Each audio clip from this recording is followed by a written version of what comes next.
Hello friends, स्वागत है आप सभी का रैंकर्स कैरियर पॉइंट में। मैं हूं रवि। जैसा कि मैंने आप लोगों को बेसिक इलेक्ट्रिकल इंजीनियरिंग में टोटल 20 लेक्चर फ़िलहाल बता रखा, 20 लेक्चर मैंने पढ़ा दिया है। किरचॉफ लॉ तक मैंने कंप्लीट करा दिया है। तो अभी आज हम लोग एक नई स्ट्रेटजी लेकर के आएंगे।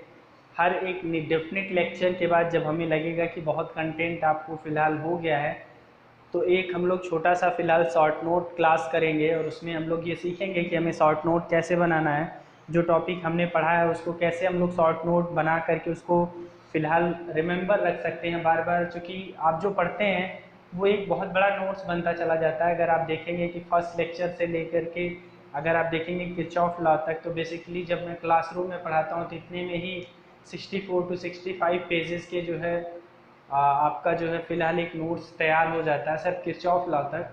तो अभी क्या है कि हमें इतना ध्यान में रखना है कि हम कैसे फ़िलहाल इनका शॉर्ट नोट प्रिपेयर करें जो हमारे लिए मोस्ट इम्पॉर्टेंट है, ताकि हमें बार बार जब रिवाइज़ करना हो तो नोट्स ना रिवाइज़ करना पड़े, हम शॉर्ट नोट ही रिवाइज़ करके अपना काम चला लें। ठीक है ना।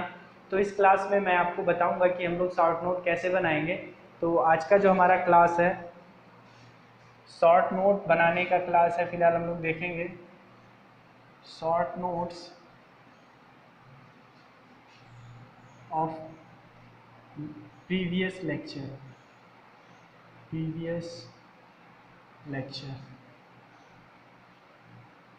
जो भी हमने प्रीवियस लेक्चर लिया उन सब का हम लोग शॉर्ट नोट देखेंगे। ये बहुत हेल्पफुल होने वाला है आपके लिए। शॉर्ट नोट में याद रखिएगा सारी चीज़ें लिखने की ज़रूरत नहीं होती है। शॉर्ट नोट में सारी चीज़ें नहीं लिखी जाती हैं। एक डेफिनेट जो आपका फ़िलहाल जो इम्पोर्टेंट होता है सिर्फ हम लोग वही लिखते हैं। ऐसा नहीं है कि हम लोग हाँ पूरा का पूरा पता चले कहानी फिर से वही उतार दिया तो कोई मतलब नहीं होगा शॉर्ट नोट का। बहुत कम टाइम में बहुत अच्छे कंटेंट जो मेन कंटेंट होते हैं उनको हमें नोट करना है। तो चलिए बिना टाइम वेस्ट किए स्टार्ट करते हैं। सबसे पहला टॉपिक हमारा क्या था? हमने चार्ज से स्टार्ट किया था। भाई आपको पढ़ाना चार्ज, आवेश से हमने स्टार्ट किया था, तो हम चार्ज से ही स्टार्ट करेंगे। ठीक है ना। तो सबसे पहली बात तो चार्ज आप क्यू से डिनोट करते हैं, इसकी यूनिट जो होती है कूलाम होती है। तो ये सारी बातें आपको पता होनी चाहिए। आपको फार्मूला बेस वर्क करना है। इलेक्ट्रॉन का जो चार्ज होता है 1.6 इंटू 10⁻⁻19 कूलाम। और आपको जो लिखना है सीधे की सीधे यहाँ पे Q is equal to N E. आपको एक फार्मूला पढ़ाया गया है चार्ज से related, Q is equal to N E. ठीक है ना। यहाँ पे N क्या है? Number of free electron. क्या है? Number of free electron. और E क्या है? Charge of an electron. Charge of an electron. अब एक इलेक्ट्रॉन का चार्ज कितना होता है वो मैंने ऊपर लिख रखा है। ठीक है ना। तो चार्ज के बारे में हमें ये पॉइंट याद रखना है। आप चाहें तो ये भी लिख सकते हैं कि पॉजिटिव पॉजिटिव मतलब सेम चार्ज हमेशा एक दूसरे को रिपेल करते हैं, अपोजिट चार्ज एक दूसरे को अट्रैक्ट करते हैं। तो ये सारे पॉइंट्स आप लिख सकते हैं। किसी भी अगर मटेरियल में एन हमारे पास फ्री इलेक्ट्रॉन है जिसमें, तो उसमें टोटल उस मटेरियल पर उस कंडक्टर पर कितना आवेश होगा, तो Q is equal to N E से आप इजिली फाइंड आउट कर सकते हैं। ठीक है। उसके बाद हम लोग आते हैं चार्ज से रिलेटेड ही हमने पढ़ रखा था कूलाम का नियम, कूलम्स लॉ पढ़ रखा है। क्या पढ़ रखा है? कूलम्स लॉ पढ़ रखा है। अब अगर हमने कूलम्स लॉ पढ़ रखा है तो यहाँ पे हमारे पास फॉर्मूला क्या होता है? F is directly proportional to Q1 Q2। F is directly proportional to 1/r²। F is directly proportional to या equal to K Q1 Q2/r², where K is equal to क्या होता है? 1/4 पाई एप्साइलन। एप्साइलन की value permittivity आपका जो होता है, epsilon is equal to epsilon R epsilon naught. Relative permittivity, absolute permittivity, finally इसको आप याद रखेंगे एप्साइलन नॉट। एप्साइलन नॉट की वैल्यू क्या होती है? एप्साइलन नॉट की वैल्यू 8.85 इंटू 10⁻⁻12 फैरेड पर मीटर। ठीक है ना। इसको हमें ध्यान रखना है। एप्साइलन आर की वैल्यू 1 होती है फॉर एयर। एप्साइलन आर की वैल्यू 1 होती है फॉर एयर। तो ये फार्मूला आपको बिल्कुल एकदम ध्यान में रखना है। ठीक है ना।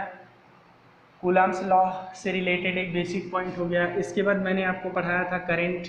क्या पढ़ाया था? करंट के बारे में बताया था। आपको पता है रेट ऑफ चेंज ऑफ या rate of flow of charge is known as a current. तो करंट के लिए आपको फॉर्मूला क्या मिला था, I is equal to D Q by D T. ध्यान रहे, अगर आप यूनिट लिखते चलेंगे तो बहुत अच्छा करेंगे, यूनिट वगैरह चूँकि याद होना चाहिए। यहाँ पे एम्पियर, एम्पियर या आप लिखेंगे, और कूलाम पर सेकेंड, कूलाम पर सेकेंड, या आप लिखेंगे, या आप क्या लिख सकते हैं भाई, I is equal to Q upon T भी लिख सकते हैं, Q is equal to I T लिखते हैं, और आई टी आपको पता है Q is equal to N E भी होता है, पीछे क्वेश्चन में है, is equal to I T. अगर आई आपको निकालना है तो एन ई अपान टी। तो यहाँ से आपको एक फार्मूला मिला, बहुत इंपॉर्टेंट फार्मूला है, अच्छे खासे क्वेश्चंस बनते हैं इस पर। तो करंट से रिलेटेड इतनी बात हमने जान लिया। अब करंट के बाद आपका एक फार्मूला और मैंने बताया था कि यदि यहाँ पे एन क्या है ना, टी क्या है, टी आपका टाइम है, ये सारी चीज़ें मैंने आपको बता रखा है, पीछे भी अभी एक्सप्लेन किया है। इसके बाद मैंने आपको बता रखा था कि अगर एक कोई कंडक्टर है, क्या है, अगर एक कोई कंडक्टर है, इसका क्रॉस सेक्शन एरिया ए है, और N number of free electron V velocity से इसमें मूव कर रहे हैं, तो इसमें जो करंट होगा I is equal to N E V A, ये हमारे पास करंट होगा इसमें एम्पियर में, किसमें, एम्पियर में। तो ये भी फॉर्मूला आपको याद होना चाहिए कि किसी भी फिलहाल इस तरीके के कंडक्टर में कितना करंट फ्लो हो रहा है, तो ये आपने याद कर लिया, ठीक है। इसके बाद हमारे पास क्या था, करंट डेंसिटी। हमने आपको क्या पढ़ा रखा है, करंट डेंसिटी। करंट डेंसिटी आपको पता है, करंट पर यूनिट एरिया, मतलब J इज इक्वल टू, उसको J से डिनोट करते हैं, I upon A, ampere per metre square, ठीक है ना। आप यहाँ पे लिख सकते हैं, इसकी अगर टर्म में लिखेंगे तो J is equal to N E V A upon A से A cancel out, N E V ampere, ये पर मीटर स्क्वायर, ये आपका क्या हो गया, करंट डेंसिटी हो गई, ठीक है ना, करंट डेंसिटी हो गई। तो करंट के बारे में इतनी बात हमने कर ली। इसके बाद क्या है, इसके बाद क्या देखते हैं, बहुत शॉर्ट में, हमें फास्ट, हमें जो इम्पोर्टेंट है उन्हीं को लिखना है, पूरी कहानी हमें नहीं लिखना है, पता चलेगा फिर से आपका जो है वैसे का वैसे ही हो गया। अगर आपको कोई थ्योरी पॉइंट आपको लगता है कि मैं बार बार भूल जाता हूँ, जैसे current always flow from the higher potential to lower potential, या आपको लगता है कि आप कोई पॉइंट और है जैसे कि करंट जो है इलेक्ट्रॉनों के डायरेक्शन के अपोजिट फ्लो करता है, तो ये सारी चीज़ें आप, अगर आपको ऐसा लगता है कि मैं ये बार बार मिस कर जाता हूँ, भूल जाता हूँ, तो वो पॉइंट्स भी आप लिख सकते हैं, ठीक है ना, वो पॉइंट्स भी यहाँ पे लिख सकते हैं। तो ये बेसिक जो है आपको कैसे हमें फ़िलहाल शॉर्ट नोट प्रिपेयर करना, ये मैं आपको बता रहा हूँ। ये बिना नोट्स ओपन किए, बिना, बस उसको एक बार पढ़ लिया, अपने मन से ये अपना ग्राफ बना बना करके इसको आपको लिखना है, ठीक है ना। चलिए अगला पॉइंट हम लोग देखते हैं। अगला पॉइंट क्या है, करंट हो गया, उसके बाद वोल्टेज। हमने वोल्टेज के बारे में आपको पढ़ा रखा है, पोटेंशियल जिसको आप कहते हैं, पोटेंशियल, पोटेंशियल यूनिट क्या होती है, वोल्ट होती है।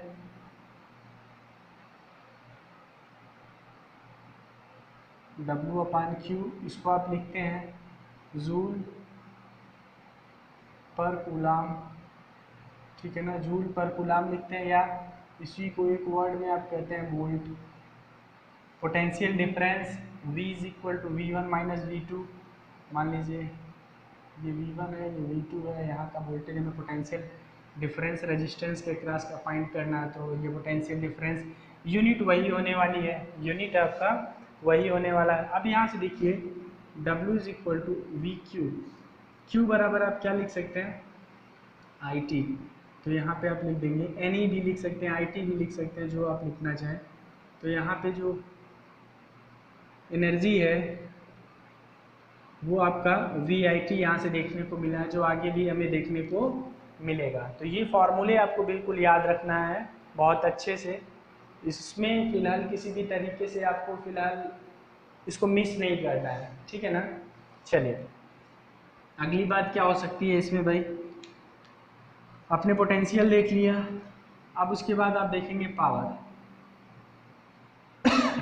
सॉरी पावर देखेंगे। तो पावर आपके पास क्या होता है, पावर हमारे पास कहाँ से स्टार्ट होता है, P is equal to VI से जनरली हम पढ़ते हैं, इसकी यूनिट वाट, हम लोग DC पावर चूँकि हम पढ़ रहे हैं तो हम लोग वाट में लिखेंगे इसकी unit. P is equal to V square upon R होता है, T is equal to I square into R होता है। तो ये सारे फार्मूले आपको याद होने चाहिए। उसके बाद हम लोग एनर्जी की बात करें, एनर्जी की अगर हम लोग बात करें तो W is equal to PT, ठीक है। तो यहाँ पे P की वैल्यू क्या है, VIT, आपको एक फॉर्मूला ये मिल जाएगा। आप यहाँ पे रखेंगे, आप वर्क कह सकते हैं इसको एक तरीके से। यहाँ पे आप रखेंगे दूसरा फॉर्मूला, VI की जगह पे आप रखेंगे I स्क्वायर RT, ये मिल गया। उसके बाद आप रखना चाहेंगे V square R into T, आपको ये मिल जाएगा फॉर्मूला, ठीक है। उसके बाद क्या होगा, देखिए इतनी बात समझ में आई आप लोगों को। नोट्स कैसे प्रिपेयर करना है ये बात आप ध्यान में रखिए। हमें कुछ इस तरीके से इसके की फैक्टर्स पढ़ते चलना है। यहाँ पे हीट, अगर हीट प्रोड्यूस हम लोग देखें, हीट प्रोड्यूस्ड, तो आप पढ़ते हैं H is equal to I square RT, किस में पढ़ते हैं, जूल में। किस में पढ़ते हैं, जूल में। H is equal to I square RT, अगर इसी को 4.2 से डिवाइड कर दें तो किस में पढ़ते हैं, कैलोरी में पढ़ने लगते हैं। किस में, कैलोरी में पढ़ते हैं। तो ये सारी बातें आपको ध्यान में रखना है। जूल का नियम है ये, एक तरीके से जूल का नियम कहीं पे भी पूछता है तो आप सीधे आई स्क्वायर RT बोल सकते हैं कि ये जूल का नियम है आपका, ठीक है। उसके बाद क्या आता है इसमें, देखिए हमने पावर एनर्जी तक ये सारी चीज़ें देख लिया। मतलब आपको बनाना कैसे है, क्या क्या पॉइंट मेंशन करने हैं, ये सारी चीज़ें मैं आपको बता रहा हूँ। आपको इसी सीक्वेंस में चलते रहना है, ऐसे ही आपको क्वेश्चंस को मतलब शॉर्ट नोट्स को प्रिपेयर करना है, ताकि आप जब क्वेश्चन लगाएं या कहीं एग्जाम में आप जाते हैं तो आपको ज़्यादा फिलहाल इधर उधर भागने की ज़रूरत नहीं है, ज़्यादा इधर उधर भागने की ज़रूरत नहीं है। सीधे आपने अपना नोट्स का शॉर्ट नोट उठाया, एक बार सरसरी नज़र से देखा, सारी चीज़ें आपकी क्लियर हो गई, ठीक है। अब इसके बाद हमारे पास आता है रेजिस्टेंस। इसके बाद क्या आता है, रेजिस्टेंस आता है। रेजिस्टेंस की डेफिनेशन वगैरह मैंने आपको बता रखी है सारी चीज़ कि क्या होता है रेजिस्टेंस, इसका डेफिनेशन सारी चीज़ें मैंने एक्सप्लेन कर रखी है। तो I am not going to explain such topics again and again, मैं सिर्फ आपको उसके बारे में शॉर्ट नोट्स बनाना बता रहा हूँ। तो अभी हमारे पास क्या है, रेजिस्टेंस टॉपिक है। अब रेजिस्टेंस टॉपिक में जो जो चीज़ें थी आप उसको लिखते जाइए। किसी भी कंडक्टर लेंथ दे रखा है, उसका क्रॉस सेक्शन एरिया दे रखा है, तो रेजिस्टेंस क्या होने वाला है, रो L बाई ए होने वाला है। इसकी जो फिलहाल यूनिट होगी वो क्या होगी, ओम होगा, ठीक है। रेजिस्टेंस आपने लिख लिया, R is directly proportional to L होता है, R is inversely proportional to A होता है। उसके बाद आपके पास ये लिखने के बाद आपको मैंने बताया था कि अगर किसी भी वायर को स्ट्रेच करके एन टाइम आप बढ़ा देते हैं, किसी भी वायर का लेंथ जो है स्ट्रेच करके आप क्या करते हैं, एन टाइम बढ़ा देते हैं, वायर का लेंथ एन टाइम स्ट्रेच कर देते हैं, तो फाइनली उसका रेजिस्टेंस कितना चेंज होगा। तो मैंने आपको फॉर्मूला बताया था, R new is equal to N square R old, ठीक है ना, ये मैंने आपको बताया था। अगर लेंथ को 2 टाइम्स कर देते हैं, एरिया को फिक्स रखते हैं, कांस्टेंट रखते हैं, तो आपका आर न्यू जो आता है वो 2 आर ओल्ड हो जाता है। कब, when A is equal to constant, ये क्या है, कांस्टेंट है। तो इस बात का हमें ध्यान रखना है। इसमें ये बेसिक फार्मूले बनेंगे। रेजिस्टेंस के बाद हम लोग आते हैं रेजिस्टिविटी पर।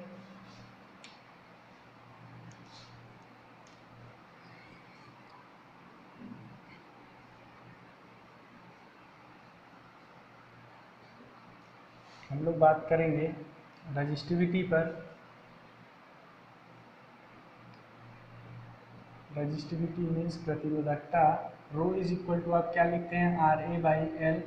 इसकी जो यूनिट होती है क्या होती है, ओम मीटर। ये सबसे इम्पॉर्टेंट है, बहुत पूछा जाता है। दो सेम मटेरियल की रजिस्टिविटी का जो रेशियो होता है वो हमेशा क्या होता है, दो सेम मटेरियल की रजिस्टिविटी का रेशियो, मतलब दो सेम मटेरियल से बने रेजिस्टेंस के रजिस्टिविटी का रेशियो हमेशा 1:1 होता है। उसके बाद हम लोग कंडक्टेंस देख लें, conductance and conductivity, conductance and conductivity. तो कंडक्टेंस की value G is equal to क्या होगा, G इज इक्वल टू क्या होगा, सीधे आप इसको अपोजिट कर दीजिए, ठीक है ना। तो यहाँ पे सिग्मा इज इक्वल टू आपको देखने को मिलेगा 1/ρ, जहाँ पे ये सिग्मा क्या है, कंडक्टिविटी है। G is equal to sigma A/L। इसकी यूनिट क्या होती है, मोहो, साइमन, ठीक है ना। ये सारी चीज़ें आप लिख सकते हैं, ओम इनवर्स लिख सकते हैं, ओम इनवर्स लिख सकते हैं। उसके बाद हम लोग बात करेंगे कंडक्टिविटी की। कंडक्टिविटी की अगर हम बात करें इसी में, तो sigma is equal to 1/ρ, unit ohm inverse metre inverse, या महो अपान मीटर, या siemens upon metre, siemens upon metre, ये देख सकता है आपको। तो ये कंडक्टिविटी से इतनी बात रही। कंडक्टिविटी के बारे में हमने इतना सब कुछ देख लिया।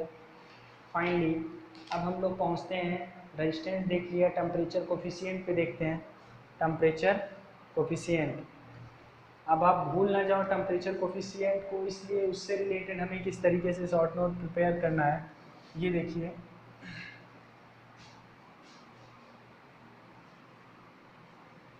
देखिएगा टेम्परेचर कोफिशिएंट में जब मैंने आपको पढ़ाया था,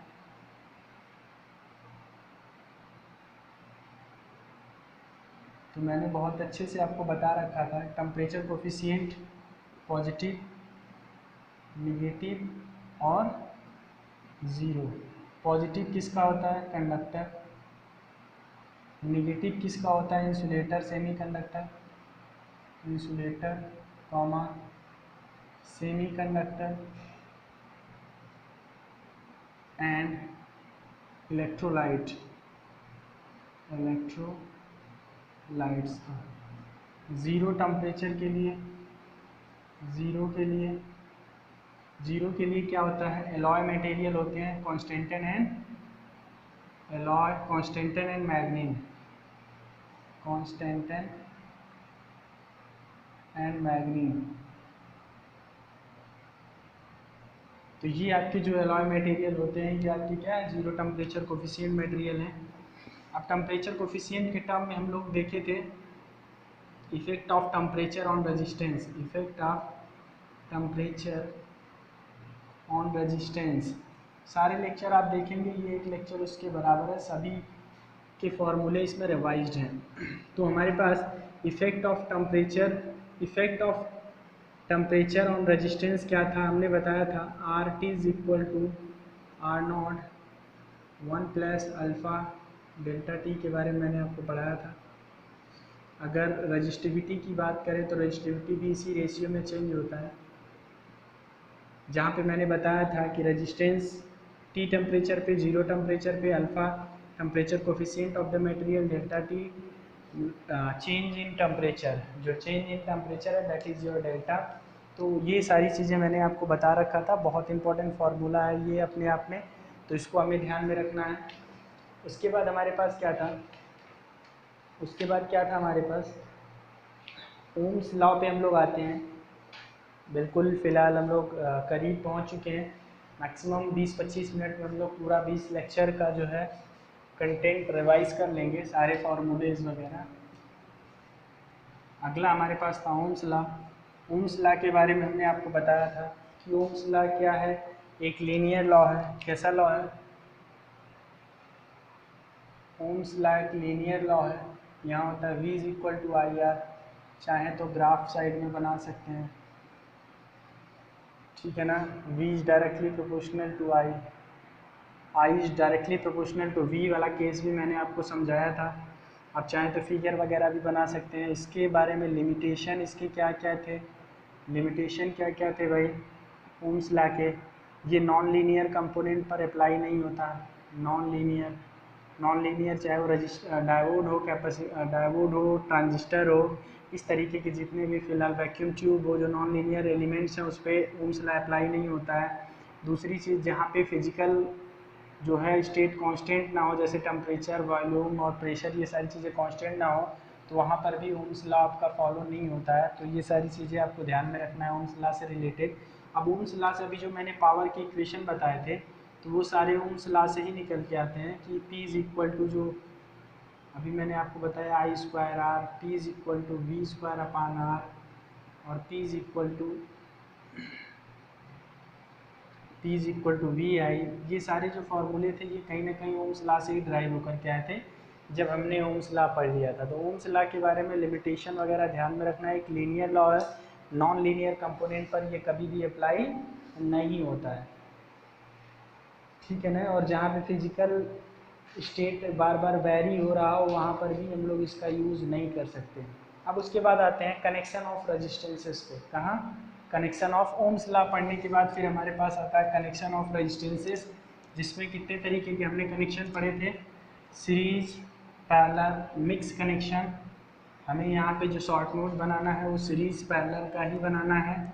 जो बच्चे भूल जाते हैं बार बार, अब मैं यहाँ पे एक चीज़ और रिकमेंड करूँगा आपके लिए कि ये सारी चीज़ें, ज़रूरी नहीं है कि आप सारी चीज़ें नोट करते ही जाओ। इसमें भी अगर आपको लगता है कोई टॉपिक आपको बहुत अच्छे से याद होगा, नहीं भूलेगा कभी, तो आप उसको ना लिखें तो कोई बात नहीं। हम लोग कनेक्शन ऑफ रेजिस्टेंस में देखते हैं, connection of resistances. Connection of resistances में हमारे पास सबसे पहला कनेक्शन कौन सा है? Series connection. तो सबसे पहली बात, सीरीज कनेक्शन में रेजिस्टेंस का क्या हाल होता है? रेजिस्टेंस, इक्विवेलेंट रेजिस्टेंस हमें निकालना है, तो R1 plus R2 plus R3। Conductance का क्या हाल होता है? 1/G equivalent is equal to G1 plus G2 plus G3। Power का क्या हाल होता है? P equivalent is equal to P1 plus P2 plus P3। दूसरी चीज़ और सबसे इम्पोर्टेंट चीज़ क्या, नोट करके लिख लीजिए। नोट करके क्या लिखेंगे भाई? वोल्टेज चेंज होता है, voltage will be different across each element, ठीक है ना। दूसरी चीज़, करंट जो होता है वो सेम होता है, करंट विल बी सेम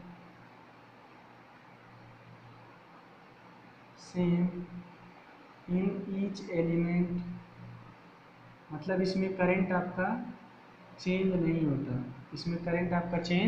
नहीं होता, है, वोल्टेज आपका चेंज होता है। अगर मैं आपसे कहूँ करंट रेशियो फाइंड आउट करने के लिए सभी कंपोनेंट के क्रॉस, तो आपका फाइनली 1:1 हो जाएगा। वोल्टेज रेशियो अगर मैं फाइंड आउट करने को कहूँ आपसे कि V1 V2 मान लीजिए 3 रेजिस्टेंस है, R1 R2 R3 3 रेजिस्टेंस है, तो उसके क्रॉस V1 V2 V3 जो होगा वो उसके रेजिस्टेंस के रेशियो के बराबर होगा। ये सारी बातें मैंने आपको बता रखा है सीरीज़ में, ठीक है ना। सीरीज़ में इतनी बात आप ध्यान देंगे। उसके बाद हमारे पास आएगा, पैरेलल कनेक्शन में हमें क्या क्या देखना है? सबसे पहले हम लोग रेजिस्टेंस के लिए देखेंगे, वही सेम कहानी इसमें भी करेंगे। तो रेजिस्टेंस के लिए जब हम देखेंगे तो क्या मिलेगा हमें भाई? R is equal to R equivalent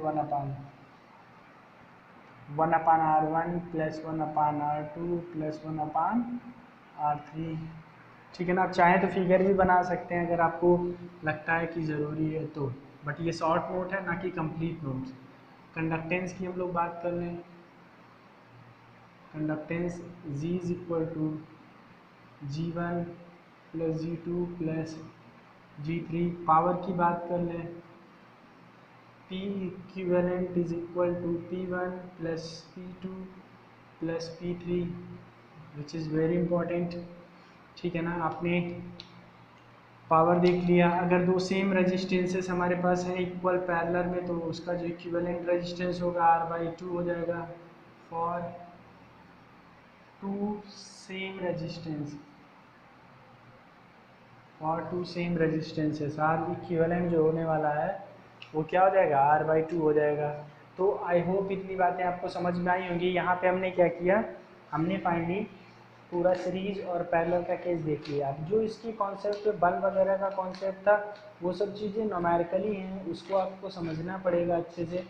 mix connection में भी बहुत ज़्यादा कुछ नहीं है। कलर कोडिंग एक शॉर्ट नोट की तरह मैंने आपको बनवाया ही था, पूरी की पूरी कलर कोडिंग सिंपल ही थी, तो उसमें ज़्यादा दिक्कत नहीं होना है। Series parallel connection of the, अगर हमें कैपेसिटर इंडक्टर देखना है तो वो हम लोग आगे सब देखेंगे, बहुत अच्छे से चर्चा करेंगे। अभी कंफ्यूज होने की ज़रूरत नहीं है किसी चीज़ को लेकर के। उसके बाद मैंने आपको जो है सोर्सेज के बारे में पढ़ा रखा था, तो सोर्स के बारे में और active passive linear non linear के बारे में पढ़ा रखा था, तो वो भी अपने आप में शॉर्ट नोट है, आप चाहें तो पूरा लिख सकते हैं, अगर याद हो जाता है तो कोई बात नहीं। अदरवाइज़ मैं सोर्स की अगर बात करूँ, अगर मैं सोर्स की बात करूँ तो देखिएगा, सोर्स की अगर मैं बात करता हूँ, अगर मैं सोर्स की मैं बात करता हूँ तो सीधे हम सोर्स ट्रांसफॉर्मेशन का ही शॉर्ट नोट बनाएंगे। Source transformation, source transformation, source transformation जो हमारे पास है, ये सब मेन टॉपिक है। हम बताने को सारी चीज़ें आपको बता सकते हैं लेकिन कोई मतलब नहीं है, हम लोग शॉर्ट नोट पे काम कर रहे हैं, तो हम सोर्स ट्रांसफॉर्मेशन देखने वाले हैं। सोर्स ट्रांसफॉर्मेशन में क्या क्या चीज़ें होने वाली हैं। सोर्स ट्रांसफॉर्मेशन में आपके पास एक वोल्टेज सोर्स होगा, सीरीज में एक रेजिस्टेंस होगा, ठीक है ना, यहाँ पे कोई लोड होगा, इसमें भी होगा या नहीं होगा कोई ज़रूरी नहीं है, इसको हमें ट्रांसफ़र करना है करंट सोर्स में, तो यहाँ पे पैरेलल रेजिस्टेंस लग जाएगा, यहाँ पे लोड आपका ऑलरेडी होगा ही होगा, ठीक है ना। ये आर रेजिस्टेंस वही होगा, यहाँ पे आपको देखने को मिलेगा V/R, ये मान लीजिए V है, ये R है, तो इस तरीके से ट्रांसफ़र हो जाएगा। अगर सिमिलरली ये हमारा वोल्टेज सोर्स से करंट सोर्स में गया है, वोल्टेज सोर्स से करंट सोर्स में, हमें करंट सोर्स से वोल्टेज सोर्स में यदि जाना है, अगर हमें ये करंट सोर्स है R, यहाँ आई, हमें वोल्टेज सोर्स में जाना है, तो यहाँ पे वोल्टेज सोर्स लगाइए और यहाँ लिखिए I/R, क्या लिखिए, और रेजिस्टेंस को यहाँ सीरीज में जोड़ दीजिए। ये हो गया आपका वोल्टेज सोर्स, करंट सोर्स से वोल्टेज सोर्स, वोल्टेज सोर्स से करंट सोर्स। तो आई होप आपको ये सारी बातें समझ में आई होंगी। इसके बाद हमारा सोर्स के बाद, सोर्स ट्रांसफॉर्मेशन के बाद क्या बचता है, आइडियल प्रैक्टिकल सोर्सेस का आप चाहें तो फ़िलहाल उसका ग्राफ बना सकते हैं, कोई ज़्यादा इम्पॉर्टेंट भी नहीं है, लेकिन फिर भी अगर आपको लगता है तो आप चाहें तो उसको बना सकते हैं। इसके बाद हमारे पास बचता है आपका लास्ट टॉपिक, जो मैं अभी आपको रिसेंटली पढ़ाया था, KVL KCL सारी चीज़ें। ध्यान रखिएगा, एक चीज़ मैं यहाँ पे नहीं बता रहा हूँ जो बहुत ही फ़िलहाल इम्पॉर्टेंट, इतना इम्पॉर्टेंट नहीं है, लेकिन हाँ question exam point of view से इम्पॉर्टेंट है। शॉर्ट नोट में उसके लिए कोई पर्टिकुलर जगह नहीं है, अगर आप चाहें तो सिर्फ उसका मेन सेंटेंस लिख सकते हैं कलर कोडिंग का, जो आपके लिए इजी रहेगा। बाकी चीज़ें तो आपके लिए आसानी है। कलर कोडिंग का आप चाहें तो फ़िलहाल सिर्फ और सिर्फ आप उसका colour coding of resistor, colour coding of resistor, ये यहाँ पे आप क्या लिखेंगे कलर कोडिंग ऑफ रजिस्टर में, BB Roy Great Britain very good wife. आप चाहें तो यहाँ कलर दिखा सकते हैं, black, brown, red, orange, yellow, green, blue,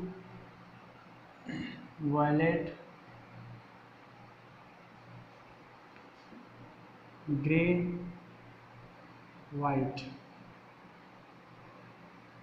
ठीक है ना। तो इस तरीके से आप चाहें तो कलर को रिप्रेजेंट कर सकते हैं, बेहतर फिलहाल आपके लिए होगा। इसके बाद हमारा लास्ट टॉपिक था KVL KCL, जो अभी मैंने रिसेंटली पढ़ाया। KVL KCL, KVL के लिए आप एक सर्किट बना के सिंपली आप अपने समझने के लिए V1 मान लीजिए, R1 मान लीजिए, R2 मान लीजिए, और ये V2 मान लीजिए। I करंट जा रहा, सीधे आप लिखेंगे V1 minus IR1 minus IR2 minus V2। मैं इसको यहाँ लिखूँ, V1 minus IR1 minus IR2 minus V2 is equal to 0, ठीक है ना। KVL हो गया। KCL अगर आप लिखना चाहते हैं तो सीधे यहाँ पे आप लीजिए I1 I2 I3 I4 I5, तो आप लिखेंगे I1 plus I2 plus I5 is equal to I3 plus I4। ये KCL हो गया आपका। लिमिटेशन लिखना हो, कहाँ कहाँ लागू होता है, कहाँ कहाँ नहीं लागू होता है, लिमिटेशन इसका अगर आपको लिखना हो तो आप सीधे बताएंगे डिस्ट्रीब्यूटेड नेटवर्क पर ये लागू नहीं होता है। कहाँ कहाँ लागू होता है, active, passive, linear, non linear, time variant, time invariant, unilateral, bilateral, lump network में ये हर जगह लागू होता है, ये आप इजीली इसमें बता सकते हैं, ठीक है।